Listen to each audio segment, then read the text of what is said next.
찬송가 486장 이 세상에 금신된 일이 많고 찬양하시면서 하나님께 예배드리는 우리의 마음을 준비하시겠습니다.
다 함께 사도신경으로 신앙 고백하심으로 일요 저녁 예배를 하나님께 드리시겠습니다. 전능하사 천지를 만드신 하나님 아버지를 내가 믿사오며 그 외아들 우리 주 예수 그리스도를 믿사오니 이는 성령으로 잉태하사 동정녀 마리아에게 나시고 본디오 빌라도에게 고난을 받으사 십자가에 못 박혀 죽으시고 장사한 지 사흘 만에 죽은 자 가운데에서 다시 살아나시며 하늘에 오르사 전능하신 하나님 우편에 앉아 계시다가 저리로서 산자와 죽은 자를 심판하러 오시리라. 성령을 믿사오며 거룩한 공회와 성도가 서로 교통하는 것과 죄를 사하여 주시는 것과 몸이 다시 사는 것과 영원히 사는 것을 믿사옵나이다. 아멘. 하나님 아버지여, 주의 백성으로 저희들이 모여 싸우니 성령께서 오시어서 하나님을 향하여 우리가 마음을 모으며 뜻을 모을 때에 주의 음성을 들려주시옵고 우리의 마음을 다하여 주의 영광을 높일 때에 주님께서 홀로 영광받아 주시옵소서. 예수 그리스도의 이름으로 기도합니다. 아멘. 다 함께 우리 찬송가 320장 나의 죄를 정케하사 찬양하시겠습니다.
우리 마음을 합하여서 합심하여 함께 기도하시겠습니다. 코로나 바이러스의 어려움이 계속 진행되고 있는데 우리가 하나님의 자비의 손길과 또 우리 연약할 때에 우리를 치유해 주시는 능력이 우리에게 속히 임하며 또 어려움 속에 있는 우리들을 하나님이 구원해 주시도록 코로나 바이러스가 속히 해결될 수 있도록 하나님께 도움을 구하는 기도를 함께 드리기 원합니다. 아직 봉쇄 지역이 남아 있습니다. 봉쇄 지역에 거하고 있는 분들을 위해서 또 그 지역에 계신 우리 성도님들 건강과 안전을 위해서 함께 기도드리기 원합니다. 우리 성도님들의 사업장과 또 직장을 위해서 기도를 부탁드립니다. 어려운 시기 이때에 하나님이 지혜를 주시고 또 용기를 주시고 또 강건하게 해주셔서 우리 성도님들의 사업장과 직장들 잘 보존하며 또 이 어려운 시기를 잘 통과할 수 있도록 기도를 부탁드립니다. 코로나 바이러스의 치료제와 또 백신 개발이 가장 근본적인 해결책인데 우리 대한민국을 비롯하여 전 세계가 힘쓰고 있습니다. 속히 개발될 수 있도록 기도하기 원합니다. 또 최근 이 북한의 도발이 심해지고 있습니다. 우리나라의 평화가 속히 이루어지게 하시고 우리나라 정부가 또 강력하게 이에 대처하되 바르게 대처할 수 있도록 또 우리나라의 우방국들과 또 잘 협력하여 외교관계를 잘 맺어서 이 북한의 도발에 대해 잘 대처할 수 있도록 기도를 부탁드립니다. 코로나 바이러스로 인해서 선교지가 특별히 어려운 가운데 있습니다. 그곳에 계신 성사님들의 건강과 안전을 지켜주시고 또 코로나로 인해서 경제적 어려움과 또 질병이 어려운 경우는 선교지에 있는 모든 분들 위해 하나님의 자비가 임하도록 우리가 함께 이 시간 기도하시겠습니다. 합심하여 기도하겠습니다.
하나님 아버지시여, 저희들은 하나님의 선하심과 하나님의 자비로우심을 믿사오니 하나님의 선하심이 우리의 기도에 응답될 것이며 주님의 자비로움이 우리의 기도에 응답하실 것을 의지하여 간구합니다. 우리에게 주의 자비를 베풀어 주시어서 우리 육신이 연약하며 이 시련 가운데 우리의 생명과 우리 안전이 위기를 겪사오니 하나님의 자비로서 저희들을 지켜주시며 보호하여 주시옵소서. 특별히 주를 섬기며 주를 믿는 주의 백성들 위해 은총을 베풀어 주시기를 원합니다. 우리 쿠웨이트 연합교회 성도님들의 사업장과 직장 위에 함께하여 주시어서 이 어려운 시기를 통과하되 믿음을 지키며 도덕성을 지키며 하나님 아버지 앞에서 바른 뜻을 지키며 이 시기를 통과할 때까지 하나님이 보호하시고 지켜주시고 우리 연약함 위에 하나님의 자비하심으로 저희들을 지켜 주시옵소서. 하나님의 선하심으로 우리를 지켜주실 줄 믿습니다. 하나님은 선하시며 주님은 의로우시기에 저희들이 선을 택하고 선 가운데 머물 때에 하나님의 선과 주님의 공의로 주님의 공평케 하심으로 주의 백성들을 지켜주실 줄 믿사오니 지금 우리가 여러 어려움과 또 여러 가지 큰 시련들을 겪사오나 모든 일이 다 끝났을 때에는 선하신 하나님께서 모든 역사를 선으로 인도해 주실 줄을 저희들 신뢰하여 바랍니다. 하나님을 의지하는 주의 모든 백성들을 선으로 인도하여 주시옵소서. 우리는 조국 대한민국을 위하여 간구하오니 북한의 여러 도발 가운데 위기 가운데 있습니다. 우리 민족을 보호하시고 우리 국가를 강건하게 하여 주시옵소서. 정부가 외교 관계를 또 정부가 대북 관계에 대해 강하게 또 바르게 온전하게 일들을 감당하게 해주시어서 이 정부의 그릇된 판단으로 인하여 우리 민족 정체가 위기를 겪거나 우리 민족 앞날에 위기가 닥치지 아니할 수 있도록 정부 위에 함께하여 주시옵고 또 미국을 비롯한 모든 우방국들과 외교관계를 잘 맺게 하심으로 이 가장 어려운 시기에 가장 능력 있는 대처를 행할 수 있도록 우리 민족을 보호하여 주시옵소서. 선교지를 주님 기억하여 주시기 원합니다. 우리보다 더 위험하며 우리보다 더 경제적으로 공공한 땅, 그 선교지 위에 함께하여 주시옵고 더 여러 성도님들께서는 선교지를 떠나지 아니하시고 머물고 계시다 하오니 그 성사님들과 가정의 평강을 지켜주시옵고 건강을 지켜주시며 안전을 보존케 해주시어서 선교지에 머물며 이 주의 복음을 끝까지 지키고자 하는 성사님들 위해 하나님의 강한 능력으로 보호하여 주시기를 원합니다. 선교지에 있는 여러 경제적 어려움을 겪고 있는 특히 난민들 위해 함께 해주시어서 그들에게 일용할 양식을 그들에게 매일매일의 삶에 하나님의 공급하심을 더하여 주시어서 난민들의 삶이 가장 공공할 때에 하나님의 사랑과 위로가 가장 가까이 이루어질 수 있도록 도와주시옵소서. 이 시간 저희들이 주의 말씀을 듣기 전에 마음을 합하여 하나님 아버지 앞에 간구하오니 우리들의 기도를 들어주시옵소서. 예수 그리스도의 이름으로 기도합니다. 아멘. 성경 말씀 함께 보시겠습니다. 오늘 성경 말씀은 신약 성경 243쪽 로마서 3장 19절부터 22절까지의 말씀입니다. 로마서 3장 19절에서 22절까지의 말씀을 제가 봉독해 드리겠습니다. 우리가 알거니와 무릇 율법이 말하는 바는 율법 아래에 있는 자들에게 말하는 것이니 이는 모든 입을 막고 온 세상으로 하나님의 심판 아래에 있게 하려 함이라. 그러므로 율법의 행위로 그의 앞에 의롭다 하심을 얻을 육체가 없나니 율법으로는 죄를 깨달음이니라. 이제는 율법 외에 하나님의 한 의가 나타났으니 율법과 선지자들에게 증거를 받은 것이라. 곧 예수 그리스도를 믿음으로 말미암아 모든 믿는 자에게 미치는 하나님의 의니 차별이 없느니라. 아멘. 오늘 성경 말씀은 기독교를 기독교 되게 하는 그 근본된 진리를 말씀해주는 성경 본문입니다. 기독교를 기독교 되게 한다는 말은 이렇게 달리 표현할 수 있겠죠. 기독교가 유대교와 왜 다른가? 그리고 또 기독교가 왜 이슬람과 다른가? 바로 그 지점이 기독교를 기독교 되게 하는 지점입니다. 세 종교가 있습니다. 유대교, 기독교, 이슬람교. 가장 먼저 종교적으로 유대교가 형성되고 그 이후에 2000년 전에 이제 이 기독교란 종교에 세워지고 그 후 600년 정도 지난 후에 이슬람교가 세워졌습니다. 이 유대교, 기독교, 이슬람교 공통점이 상당히 많습니다. 그러나 기독교는 분명히 유대교와 다르고 이슬람교와 전혀 달라서 기독교를 기독교 되게 하는 요소가 있습니다. 어떤 점에서 공통되는가? 아브라함을 다 공동의 신앙의 조상으로 삼고 있습니다. 유대인들도 아브라함을 그들의 신앙의 조상으로, 혈통의 조상으로까지 여기죠. 우리 기독교인들도 당연히 이 아브라함을 믿음의 조상으로 여길 뿐만 아니라 무슬림들도 아브라함을 그들의 조상으로 여기고 있습니다. 아브라함을 다 공통되게 조상으로 여기지만 과연 무엇이 기독교를 유대교나 이슬람교와 구별되게 만드는가? 무엇이 기독교를 기독교되게 하는 것인가? 라고 물었을 때에 로마서 3장 19절에서 22절 바로 이 말씀이 바로 그것을 가르칩니다 라고 답변해도 정확하게 옳습니다. 기독교를 기독교 되게 하는 그런 성경 본문, 물론 성경에 여러 곳에 많이 있지만 그 중에서도 오늘 성경 본문 로마서 3장 19절에서 22절은 기독교를 기독교 되게 하는 그 본문입니다. 로마서를 쓴 저자인 바울 입장에서 생각해 보더라도 우리는 잘 알 수 있습니다. 바울은 다메섹 도상에서 예수 그리스도를 만나기 전까지 유대교 신자였습니다. 그런데 바울이 다메섹 도상 이후에는 예수 그리스도를 믿는 그리스도인으로 개종하게 되었습니다. 유대교인으로 남아 있었던 것이라기보다도 유대교에서 기독교로 개종하게 됩니다. 기독교를 기독교 되게 하는 그 변화가 바울 개인에게 일어난 것이죠. 바울 개인에게 일어났는데 이제 사람들이 물었을 때 바울 당신이 어떻게 유대교에서 기독교로 개종하게 되었습니까? 무엇이 당신을 그렇게 개종하게 한 겁니까? 라고 묻는다면 그 답변이 로마서 3장 19절에서 22절의 답변입니다.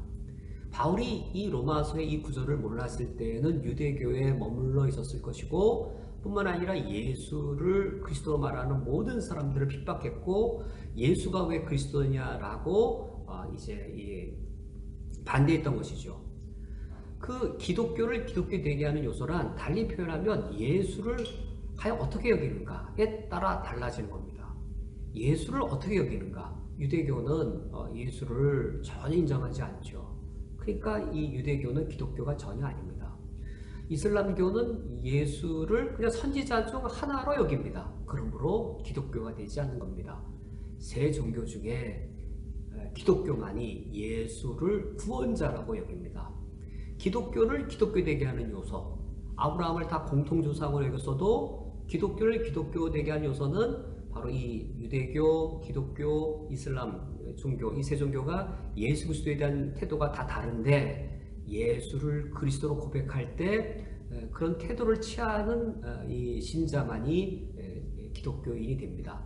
바울이 바로 다메섹 도상에서 그런 개인적 경험을 하였고 그런 개인적 경험을 사도로서 이방 세계에 복음을 전하였는데 그것이 기록된 내용이 오늘 로마서 3장 19절에서 22절 말씀입니다. 그래서 오늘 성경 본문은 불과 4절에 불과하지만 우리가 좀 꼼꼼하게 살펴볼 필요가 있습니다. 이 4절의 본문을 크게 둘로 나눌 수 있는데 19절과 20절은 왜 예수님을 믿어야 되는가? 예수님을 믿어야 될 필요성입니다. 누가 예수님을 믿어야 될까요? 인류 중 일부일까요? 아니면 온 인류일까요? 이 오늘 성경 본문의 19절에 보면 온 세상으로 라고 되어 있어서 온 세상이 예수 그리스도를 믿어야 됩니다. 19절과 20절은 왜 모든 인류가 예수 그리스도를 믿어야 되느냐? 왜 모든 인류가 예수 그리스도를 믿을 필요가 있느냐에 대하여 사도 바울이 아주 요약적으로 19절, 20절에서 말하고 있고 요약적으로 말했다는 말은 그 이후에 이거를 넓게 사도 바울이 로마서 안에서 펼쳐서 이제 상술할 겁니다. 19절과 20절에서는 왜 온 인류가 예수 그리스도를 믿어야 되느냐를 이제 사도 바울이 압축적으로 말하고 있다면 그 이유를 사도 바울은 19절 20절에서 하나님의 심판 아래 19절에 하나님의 심판 아래 온 인류가 하나님의 심판을 받아야 되기 때문에 예수 그리스도가 필요하고 예수 그리스도를 믿어야 된다라고 심판에 대해 19절과 20절에서 첫 번째로 말합니다. 두 번째는 21절 22절인데 어떻게 예수 그리스도가 온 인류의 구원주가 되셨느냐를 말하고 있습니다. 첫 번째에서 왜 예수 그리스도를 온 인류가 믿어야 되느냐와 두 번째 이 21절 22절에서는 어떻게 예수가 그리스도가 되어 온 인류를 구원할 수 있었는가를 아주 압축적으로 집약하여 21절 22절에서 말하고 있습니다. 즉 구원에 대하여 말하고 있습니다. 즉 심판과 구원에 대하여 말하고 있는데 21절 22절에 특히 22절에 예수 그리스도를 믿음으로 말미암아라고 하여서 믿음으로 구원을 온 인류가 받는다는 사실을 진술하고 있습니다. 압축적으로 진술한다는 말은 그 이후에 로마서에서 아주 상술하게 되어집니다. 그래서 오늘 이 네 구절은 왜 온 인류가 예수 그리스도를 믿어야 되느냐? 온 인류가 하나님의 심판을 받아야 되기 때문이다 라고 첫 번째로 말한 이후 두 번째로는 온 인류가 하나님의 심판을 받아야 되는데 그것으로부터 어떻게 예수가 온 인류를 구원할 수 있었느냐? 예수 그리스도를 믿는 자가 구원에 이른다라고 가장 중요한 기독교의 요리를 집약적으로 말씀하고 있습니다. 첫 번째로 왜 온 인류가 예수 그리스도를 믿어야 되는가? 19절과 20절 말씀을 먼저 보겠습니다. 19절 말씀을 제가 다시 한번 읽어드리겠습니다. 우리가 알거니와 무릇 율법이 말하는 바는 율법 아래 있는 자들에게 말하는 것이니 이는 모든 입을 막고 온 세상으로 하나님의 심판 아래에 있게 하려 함이라. 왜 온 인류가 예수 그리스도를 믿어야 되는가 라고 말할 때에 19절 상반절 말씀에 무릇 율법이 말하는 바는 율법 아래에 있는 자들에게 말하는 것이니 라고 하여서 율법 아래에 있는 자를 등장시킵니다. 누가 율법 아래에 있는 자일까요? 우리들은 쿠웨이트에 살아가면서 쿠웨이트 형법 아래 현재 있지 않습니다. 근데 만약에 우리가 이 쿠웨이트에 살아가다가 만약에 뇌물 거래를 하거나 쿠웨이트 형법이 규정한 것을 어겨서 이 불법적인 일을 행하는 순간 우리는 쿠웨이트 형법 아래 놓여 있게 되었습니다. 쿠웨이트의 형법을 어기지 않는 동안에는 우리가 경찰을 만나도 누굴 만나도 당당하게 나 아무런 죄 지은 거 없습니다. 쿠웨이트의 법을 잘 지켰습니다 라고 말할 때에는 우리 쿠웨이트의 법 아래 놓여 있지 않습니다.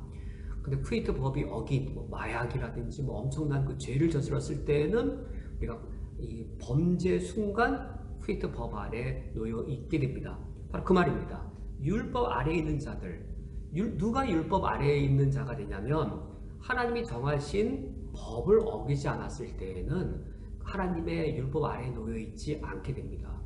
그런데 7계명을 어기는 순간, 5계명을 어기는 순간, 하나님의 율법을 어기는 순간 하나님의 율법 아래에 놓여져서 그 율법이 정하는 그것대로 법의 지배를 받을 수밖에 없습니다. 쿠웨이트의 법이 이슬람 지역에서 되게 엄하죠. 같은 죄를 지었어도 이제 이 한국과 쿠웨이트의 법이 그 형량이 다를 수 있습니다. 쿠웨이트의 법을 어겨서 쿠웨이트 법 아래에 있으면 그 법의 지배를 받아서 심각한, 한국보다 더 심각한 처벌을 받을 수도 있습니다. 지금 사도 바울은 지금 이 누가 예수 그리스도를 믿어야 되느냐, 누가 예수 그리스도를 믿어야 되느냐라고 했을 때 하나님의 율법을 범해서 그 하나님의 율법 아래에 놓여져 있는 그 법의 지배를 받는 그 자들을 말하고 있습니다. 법의 지배는 죄의 싹은 사망이다라고 하는 것이 법의 지배를 받는 겁니다. 혹시 쿠웨이트에서 마약 거래를 하다가 잡혔다. 그 마약 거래에 대한 그 형벌을 벗어날 수가 없는 것이죠. 죄의 싹은 사망이어서 하나님의 율법에 죄에 대한 하나님의 형벌이 있습니다.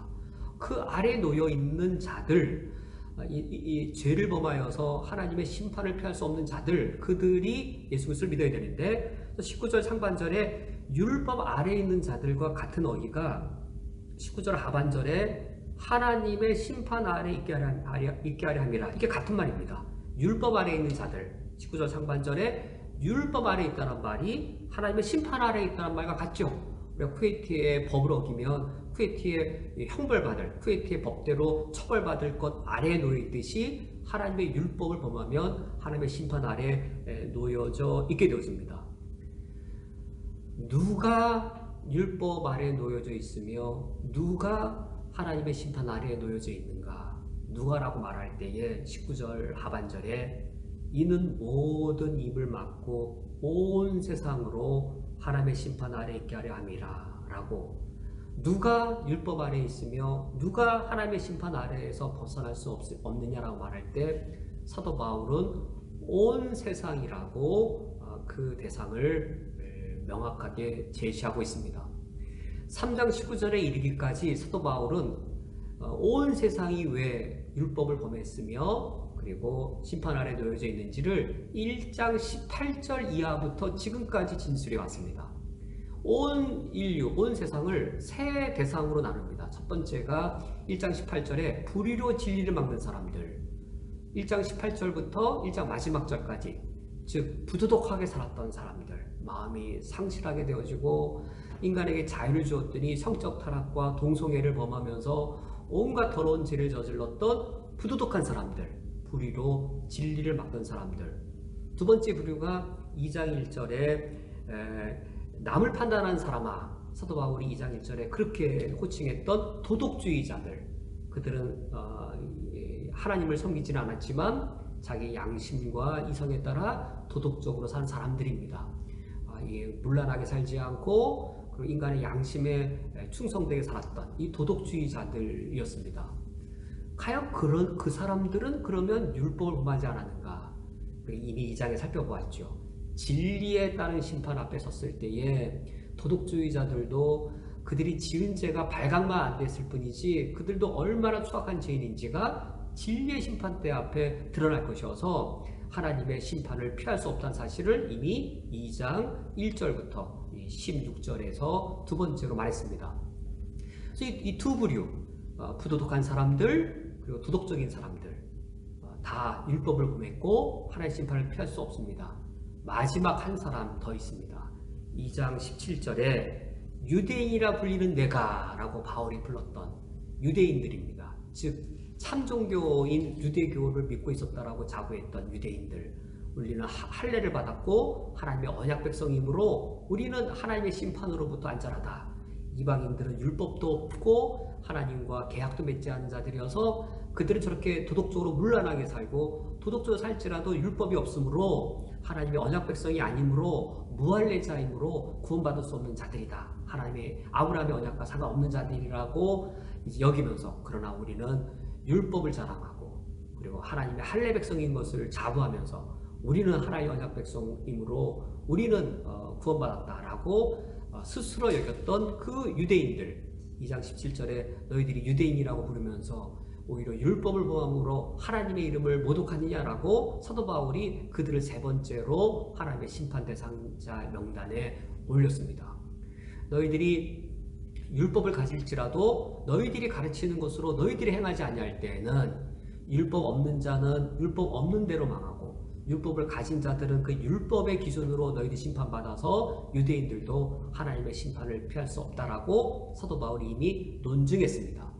이처럼 세 부류의 온 인류를 하나님의 심판대 위에 세워놓고 그 온 인류가 다 하나님의 심판을 피할 수 없음을 바울이 이와 같이 19절에서 논증했습니다. 그 후에 20절 말씀에 그러므로 율법의 행위로 그 앞에 의롭다 하심을 얻을 육체가 없나니 율법으로는 죄를 깨달음이니라. 온 인류가 왜 예수 그리스도를 믿어야 되는가? 온 인류가 예수 그리스도를 믿어야 될 이유는 모든 자가 다 율법 아래에 있어서 하나님의 심판을 피할 수 없기 때문인 것이지요. 그런데 그 사실을 깨닫고 인정하는 사람이 있고 그 사실을 깨닫지 못하여 부정하는 사람이 있을 뿐입니다. 20절은 깨닫는 사람입니다. 내가 율법을 범하긴 뭘 범했어? 내가 왜 하나님의 심판을 받아야 돼? 라고 깨닫지 못하고 하나님의 심판 받는 것을 부인하는 사람이 있는가 하면 20절의 말씀대로 그 사실을 깨닫고 이 사실을 깨닫는다는 말은 예수님이 내게 필요합니다 라는 사실을 깨닫는 걸 말합니다. 사도 바울이 19절과 20절에서 말하려고 하는 것은 왜 온 인류에게 예수 그리스도가 필요한가? 왜 예수 그리스도를 믿어야 되는가? 20절 사실은 이 사실을 깨달을 때, 내가 죄인인 걸 깨달을 때 그때 예수님이 내게 필요로 하다는 사실을 이때 깨닫게 되었습니다. 그것을 깨닫게 하시는 분은 성령님입니다. 성령님이 깨닫게 하시는데 도구가 있습니다. 성령님이 사용하시는 도구가 있습니다. 성령이 사용하신 도구가 율법입니다. 20절에 그러므로 율법의 행위로 그 앞에 의롭다 하심을 얻을 육체가 없나니 율법으로는 죄를 깨달음이니라. 내가 죄인인 것을 깨닫게 하는 성령님께서 그걸 깨닫게 하실 때 도구가 있는데 그것이 율법입니다. 하나님의 말씀입니다. 하나님의 말씀을 가지고 도구를 삼으시는데 이때 내가 죄인인 것을 내가 깨닫는 것이죠. 내가 깨달을 때 그 나가 뭐냐면 나의 이성과 나의 양심입니다.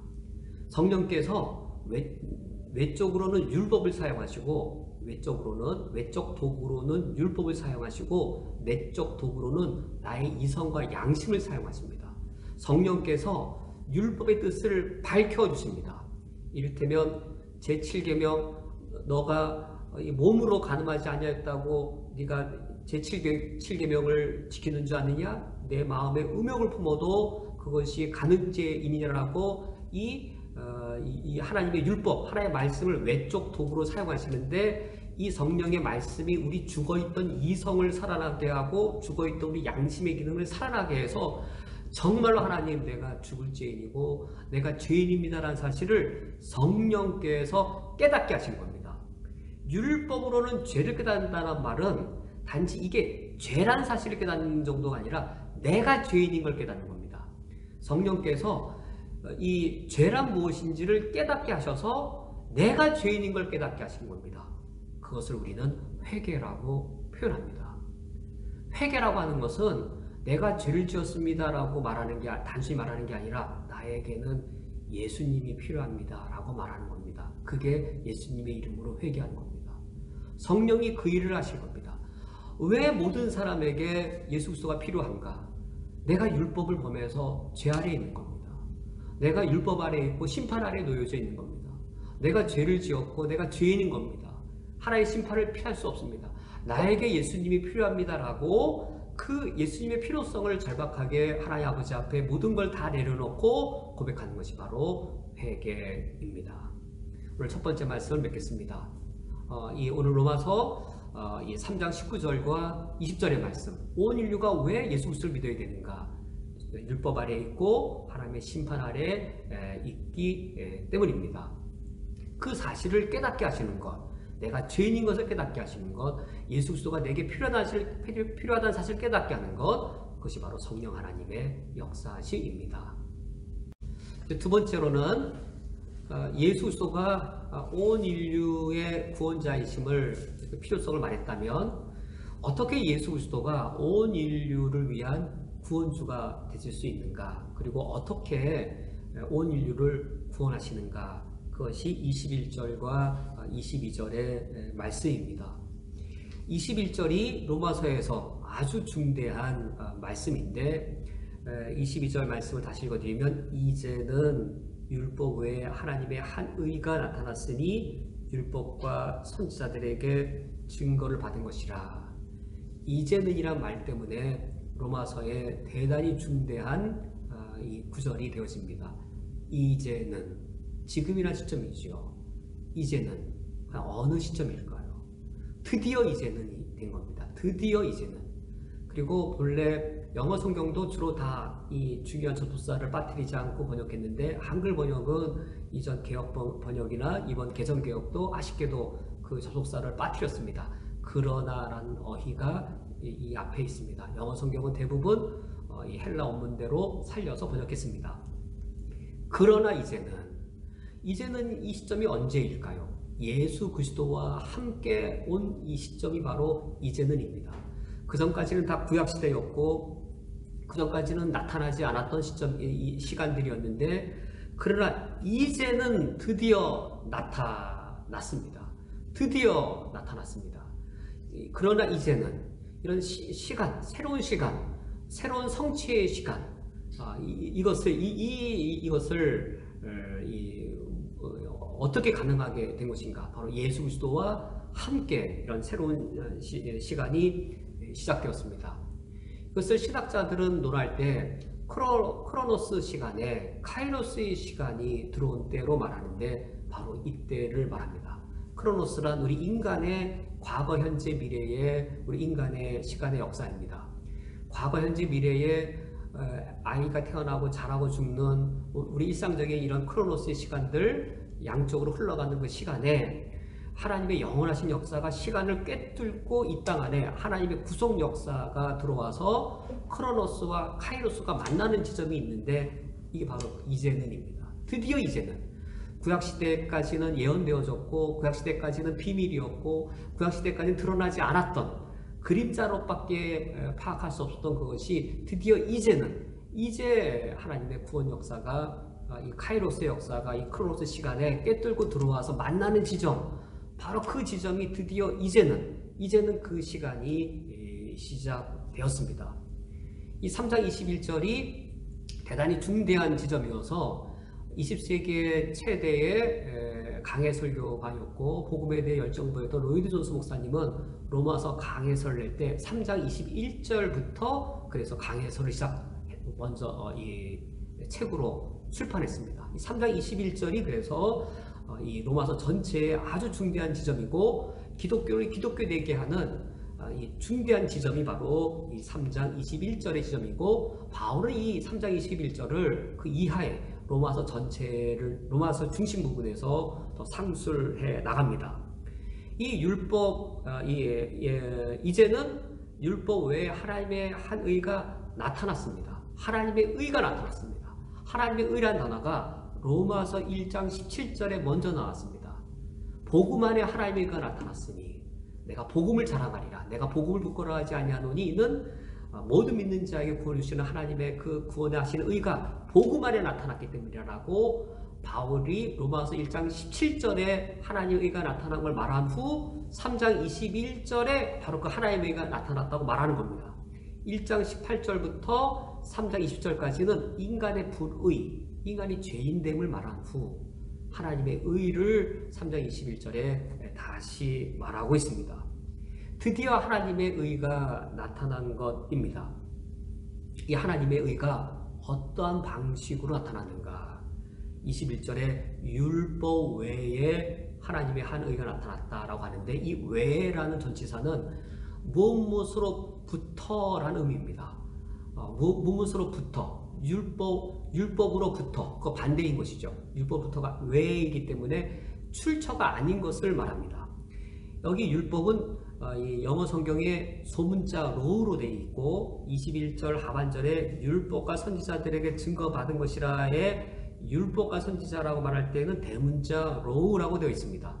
대문자 로우는 율법서를 말하고, 율법과 선지자들에게 선이라고 말할 때 이 율법은 율법서와 선지서, 즉 구약성경을 말합니다. 율법과 선지서 합쳐서 구약성경입니다. 세 가지로 말하면 율법과 선지자와 신이라, 율법, 선지서, 시가서. 구약이란 표현이 유대인들에게는 없죠. 우리들의 표현이죠. 유대인들은 우리가 구약성경 말할 때 율법과 선지자니라 라고 말하거나, 풀네임으로는 율법과 선지자와 신이라 라고 말할 때 이게 구약성경을 말합니다. 이럴 때 율법은 대문자 로우가 쓰입니다. 그런데 이제는 율법 외라고 말할 때에는 영어 NIV 같은 경우에는 이게 소문자 로우입니다. 그러니까 보편 율법을 말하는 겁니다. 모세 율법만을 가리키는 게 아니고, 모세 오경의 그 율법만을 말하는 게 아니고 일반적 하나님 율법 전체를 말하는 겁니다. 하나님의 의가 나타나되 율법과 무관한 방식으로 나타났다는 겁니다. 여기 외란 말이 출처를 말합니다. 외니까 출처가 아닌 거죠. 하나님의 의가 어떤 방식으로 나타났냐면 율법 준수와 무관한 방식으로 나타났습니다. 여기 율법, 소문자 율법을 율법 준수라고 해석하면 의미가 더 잘 통하는 것이죠. 드디어 예수 그리스도와 함께 나타난 하나님의 의, 어떤 방식으로 나타났냐면 율법 준수와 무관한 방식으로, 즉 너 율법 지켰니? 율법 얼마만큼 지켰니? 율법 완벽하게 지켰니? 7계명을 6계명을 완벽하게 지켰니? 너 이 마음으로 이 인격을 살인해도, 언어로 살인해도 살인죄인데 너 그 정도로 완벽하게 율법을 준수했니? 그 사실을 묻고, 그런 것으로부터 하나의 의가 나타난 것이 아니고, 하나의 율법을 얼마나 철저하게 완벽하게 지켰느냐와 아무런 상관없이 하나님의 의가 드디어 나타나게 된 겁니다. 이 사실은 유대교가 무너지는 걸 말합니다. 하나님의 의가 율법과 무관하게 나타났다면 하나님의 의는 율법과 상관이 있다고 주장하는 유대교가 무너지는 겁니다. 이게 기독교의 겁니다. 기독교란 율법의 종교가 아닙니다. 기독교란 율법을 잘 지켜야 구원받는 종교가 아닙니다. 기독교를 기독교에게 되게 하는 근본 요소, 율법 준수와 무관하게 하나님이 우리에게 처음부터 구원의 길을 예비하신 겁니다. 이를테면 구약시대에는 율법으로 구원하기 원하셨는데, 구약시대에는 이스라엘 백성들이 율법을 못 지키니까 신약시대에 와서 은혜의 길로 구원을 받게 하신 것인가? 이렇게 말하면 이단입니다. 구약시대에도 하나님 우리를 은혜로 구원하셨고, 예수님 시대에도 우리를 은혜로 구원하셨고, 신약시대에도 우리를 은혜로 구원하신 것이지, 구약시대에는 율법을 주셔서 구원받게 하려 하셨는데 아무도 율법을 못 지켜서 구원받지 못하게 되니까 그제서야 하나님이 예수 그리스도를 보내셔서 예수 그리스도를 통해 구원의 길을 은혜의 길로 마련하신 것인가? 그게 아니고 사도 바울은 말하고 있습니다. 본래부터, 구약시대 처음부터, 아담부터 하나님 우리 인류를 구원하실 때 본래부터 하나님이 율법 외에 율법 준수와 무관한 방식으로 우리를 의롭게 하시는 길을 마련하셨다는 겁니다. 그러면서 21절 하반절, 이 사실, 21절 상반절의 사실이 누구에게 증거를 받은 것이다 라고 말하고 있습니까? 하나님의 구원이란, 하나님의 의, 하나님이 구원하시는 방법의 하나님의 의란 율법 준수와 무관하다는 사실이 누구에게 증거를 받은 것이냐면 율법과 선지자들에게 증거를 받은 것이라. 여기 율법이란 율법서, 선지자들이란 선지서, 이 둘을 합치면 구약성경입니다. 구약성경에 이 진리가 이미 증거된다라는 겁니다. 사도 바울이 다메섹도상에서 유대교로부터 기독교를 개종할 때에 그는 구약성경을 근거로 개종한 것이었습니다. 다메섹도상에서 예수 그리스도를 다메섹도상에서 예수 그리스도를 만난 후 그가 아라비아 반도에 가서 다시 이 구약성경을 다시 그가 뜯어서 해석해 보았더니 구약 성경부터 이미 은혜의 구원을 말하고 있지, 구약 성경에서부터 율법 준수와 무관한 구원을 말하고 있는 것이지, 구약 시대에 율법 준수로 인한 구원을 말한 것이 없다라는 것이죠. 그래서 바울이 지금 그걸 말하는 겁니다. 율법서를 보든지 선지서를 보든지 오히려 은혜의 구원을 말하고 있고 율법 준수와 무관한 구원을 말하고 있다는 겁니다. 이를테면 레위기에 여러 제사 제도들이 있습니다. 이 속죄제와 속건제와 여러 제사 제도들이 있습니다. 그때 제사함 무엇에 의해 근거받는 것인가요? 제사 드리는 자가 죽임당하지 않습니다. 범죄를 저지른 제사 드리는 자가 자기 손을 자르거나 자기 다리를 자르지 않습니다.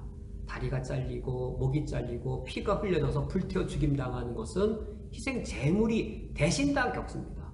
양이 대신 죽고 소가 대신 죽습니다. 제물 드리는 자는 제물 드리러 갔을 때 자기 발로 걸어가서 제물 희생제사를 다 드리고 나도 사지 멀쩡하게 나옵니다.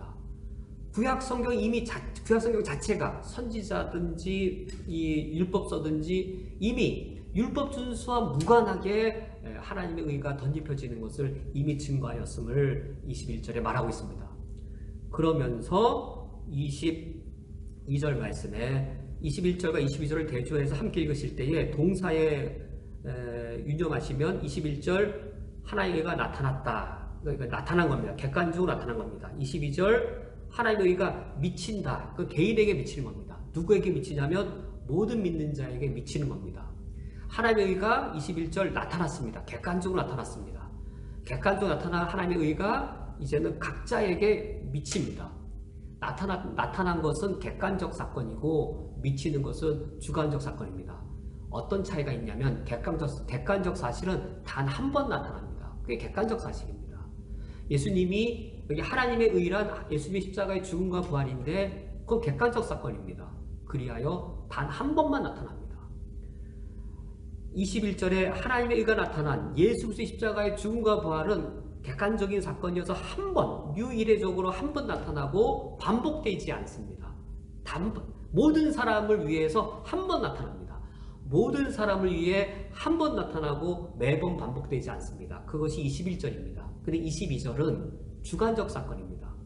주관적 사건이어서 이것은 10명의 사람이 예수님을 믿을 때 10번 나타납니다. 100명의 사람이 예수님을 믿으면 100번 나타나고 반복이 되어지고 그 사람에게 개별적으로 나타나는 겁니다. 누구에게 나타나냐면 모든 믿는 자에게 나타나되 믿는 자 각자에게 나타납니다. 500명이 한 자리에서 예수님을 믿었어도 예수님을 믿을 때 성령께서 100명에게 각자에게 100번 예수 그리스도를 믿어서 100번 예수 그리스도의 의가 개인에게 미치게 하시는 것이지, 1000명이 믿으면 1000번에 걸쳐서 반복되게 1000명에게 예수 그리스도의 의가 미치게 하시는 것이죠. 이 단체적으로 집단적으로 이 100명씩 1000명씩 집단화되어서가 아니라 각자에게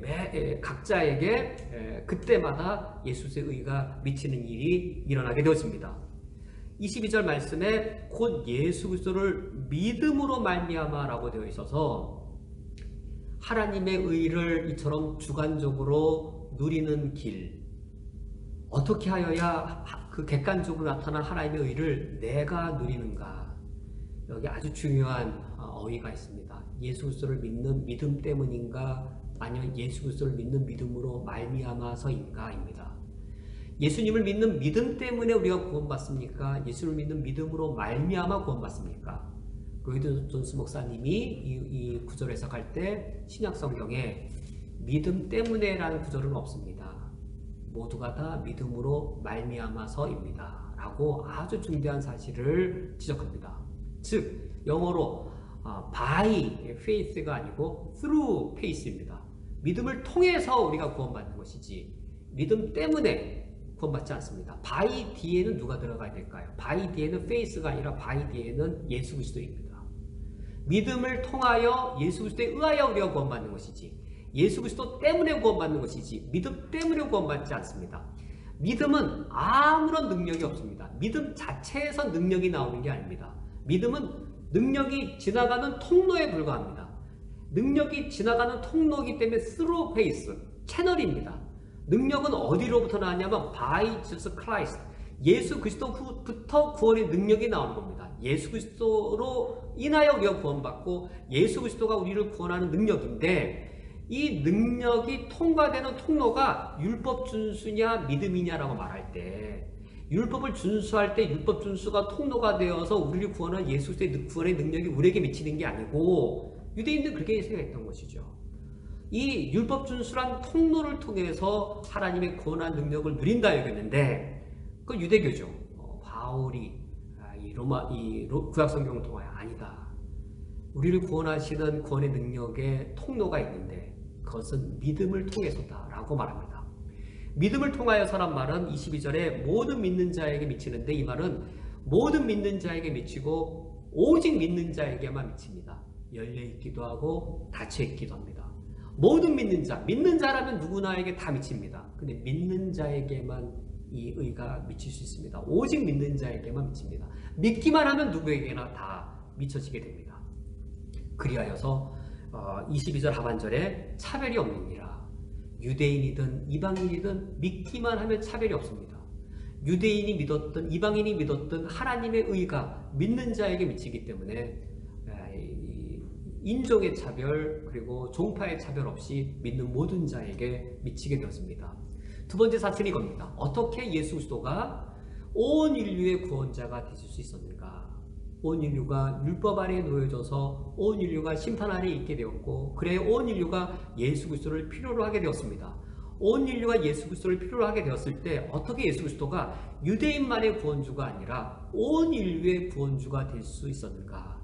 바로 믿음이란 방식으로 우리를 구원하시기 때문입니다.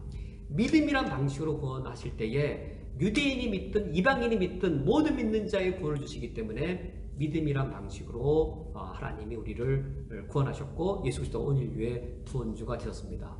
오늘 말씀 맺도록 하겠습니다. 오늘 성경 본문은 어떻게 예수 그리스도가 온 인류의 구원주가 되시고 어떠한 방식으로 우리의 구원주가 되시는지에 대해 이 진술해 주시는 기독교가 기독교 되게 하는 그 본문 말씀입니다. 성령께서 예수 그리스도를 믿도록 회개케 하시고, 그리고 성령님께서 예수 그리스도를 믿게 하십니다. 기독교를 기독교 되게 하는 그 원동력은 성령 하나님이십니다. 성령님께서 내가 죄인이어서 예수 그리스도를 믿어야 된다는 사실을 나의 죄인됨을 깨달아 회개케 하시고, 그리고 그 예수 그리스도를 믿도록 성령께서 역사하셔서 우리를 구원에 이르게 하십니다. 우리가 오늘 이 로마서 말씀을 대하면서 예수 그리스도의 이 복음이 우리에게 먼저 비쳤듯이 우리를 통하여 크리스 땅에 편만하게, 그리고 온 세계에 편만하게 예수 그리스도의 전파될 것을 소망할 수 있기 원합니다. 함께 기도하시겠습니다. 하나님 아버지시여, 예수 그리스도를 믿게 하여 주신 것을 감사드립니다. 그것은 성령 하나님의 역사이셨습니다. 우리가 죄인인 것을 깨닫게 하셔서 내게 예수 그리스도가 필요함을 알게 하여 주시고 회개케 하여 주신 것을 감사드립니다. 우리 마음을 열어 예수 그리스도를 믿게 하신 것 진실로 감사드립니다. 이러한 구원을 저희들이 이미 누린 자들이오니 이제는 우리 모두가 다 복음의 빚진 자가 되게 하여 주시어서 예수 그리스도의 복음을 증거하는 자로, 또 선교하는 그 성사님들의 사역의 동역자로 설 수 있도록 우리를 인도하여 주옵소서. 예수 그리스도의 이름으로 기도합니다. 아멘. 다 함께 주기도로 예배를 폐하겠습니다. 하늘에 계신 우리 아버지여, 이름이 거룩히 여김을 받으시오며 나라가 임하시오며 뜻이 하늘에서 이루어진 것 같이 땅에서도 이루어지이다. 오늘 우리에게 일용할 양식을 주시옵고 우리가 우리에게 죄 지은 자를 사하여 준 것 같이 우리 죄를 사하여 주시옵고 우리를 시험에 들게 하지 마시옵고 다만 악에서 구하시옵소서. 나라와 권세와 영광이 아버지께 영원히 있사옵나이다. 아멘.